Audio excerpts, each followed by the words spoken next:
Welcome to the cheat clip about the new input system and reactive extension integration.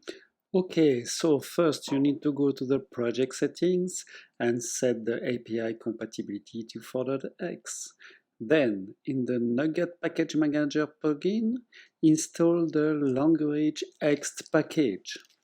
Just click on the Install button. You can ignore the error from the Unity console. Next, open the Asset Store and look for Uni-RX.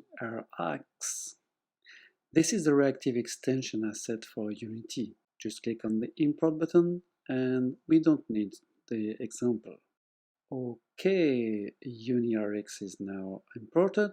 Go to the Package Manager, select the Show Preview package and search for the Input System package.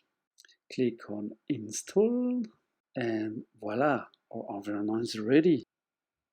In the scene, add a new game object named Input System. This object is responsible for handling the input events. Create a new script with the same name as the game object and assign this script as a component. Edit the script.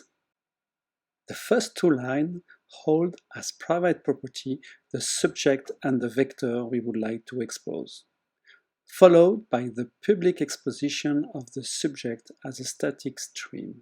In the update function, we just write in the subject the value of the current vector.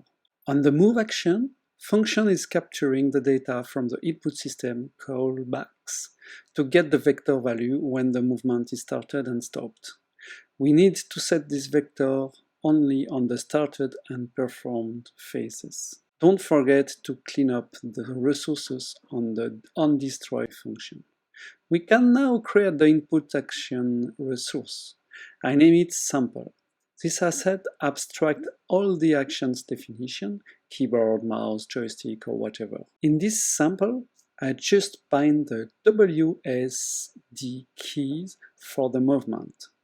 The trick is not to forget to save the asset or click on the autosave tick in the inspector of the asset.